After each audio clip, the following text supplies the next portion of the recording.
নমস্কার বন্ধুরা, তোমরা এখন দেখছো DG super tips YouTube channel ও ফেসবুক পেজ। একটা ছোট্ট আপডেট চলে এসেছে সিভিক ভলেন্টিয়ারদের পর এবার কিন্তু অঙ্গনওয়াড়ি আশাকর্মীদের ঝাড়াই বাছাই হতে চলেছে। এটা কিন্তু রাজ্য সরকারের তরফ থেকে একটা আপডেট এসেছে, সেটাই তোমাদেরকে বিস্তারিতভাবে বলবো এ টু জেড। তো ভিডিওটি পুরো স্কিপ করবে না। তুমি যদি অঙ্গনওয়াড়ি কর্মী বা আশাকর্মী হয়ে থাকো তো তোমার জন্য ভিডিওটা। তো চলো ভিডিওটি পুরো শুরু করি এবং মনোযোগ সহকারে দেখতে থাকো। সিভিক ভলেন্টিয়ারদের পর এবার কি অঙ্গনওয়াড়ি আশাকর্মীদের আশা ওয়ার্কার ঝাড়াই বাছাই করবে রাজ্য সরকার? এ নিয়ে চলছে জোর জল্পনা। সম্প্রতি আশাকর্মীদের বেতন এক ধাক্কায় ৫,০০০ টাকা বাড়িয়েছে ডবল ইঞ্জিন সরকার, বিজেপি সরকার। কিন্তু তা সত্ত্বেও তারা খুশি নন। অতিরিক্ত কাজের চাপে বেহাল দশা তাদের, এমনটাই দাবি। এমনকি এই দাবি তুলে তারা আন্দোলনের পথেও নেমেছে।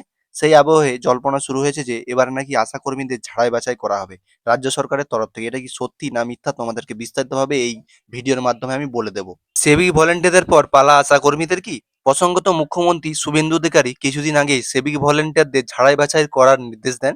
সেবিকদের শারীরিক সক্ষমতা ঠিক কতটা এবং সাধারণ মানুষকে নিয়ন্ত্রণ করতে পারার ক্ষমতা আদৌ কি রয়েছে কিনা সে বিষয়ে কিন্তু বিস্তারিত তথ্য জানতে চাইবে সরকার। এটাই কিন্তু হয়েছিল আগে। এমনকি এর জন্য নাকি একটি যোগ্যতার পরীক্ষাও নেওয়া হবে। মুখ্যমন্ত্রী শুভেন্দু অধিকারী স্পষ্ট নির্দেশ দিয়েছিলেন।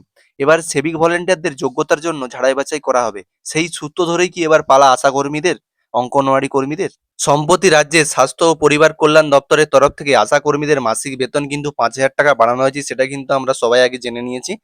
যেখানে বর্তমানে তারা ৬,২৫০ টাকা বেতন পেতেন, তার এক ধাক্কায় বেড়ে দাঁড়িয়েছে ১১,২৫০ টাকা। এর পাশাপাশি পারফরমেন্স ভিত্তিক ইনসেনটিভ পাবেন তারা, এমনটা জানানো হয়েছে। এছাড়া অঙ্গনওয়াড়ি কর্মী এবং অঙ্গনওয়াড়ি সহায়কদের ৫,০০০ টাকা করে ভাতা বাড়ানোর সিদ্ধান্ত নেওয়া হয়েছে রাজ্য সরকারের তরফ থেকে। তবে তোমাদেরকে বলে দিই, এখনো পর্যন্ত কিন্তু পশ্চিমবঙ্গ সরকারের তরফ থেকে আশা কর্মীদের ঝাড়াই বাছাই করা নিয়ে আনুষ্ঠানিকভাবে কিছু কিন্তু বলা হয়নি। এটা কিন্তু অন্যান্য ওয়েবসাইট বা সংবাদ মাধ্যমে কিন্তু দেখা যাচ্ছে।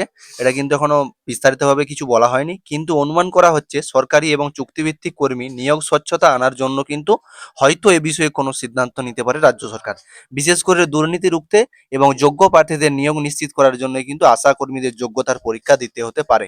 এটা কিন্তু বলা যায় না যে হতেও পারে, আমি এটা বলে দিলাম। যোগ্যতা, কর্মীদের যোগ্যতা ভিত্তিতে পরীক্ষা কিন্তু দিতে হতে পারে। তো অল ভিউয়ার, আমার কাছে এই পর্যন্ত আপডেট ছিল। যা আপডেট ছিল তোমাদেরকে তা জানিয়ে দিলাম। এবং এরকম নিত্য নতুন আপডেট পেতে চ্যানেলটি সাবস্ক্রাইব করে দেবে এবং পাশে থাকা বেল আইকনটি অন করে দেবে। তো চলো, টাটা বাই বাই, দেখা হচ্ছে নেক্সট ভিডিওতে।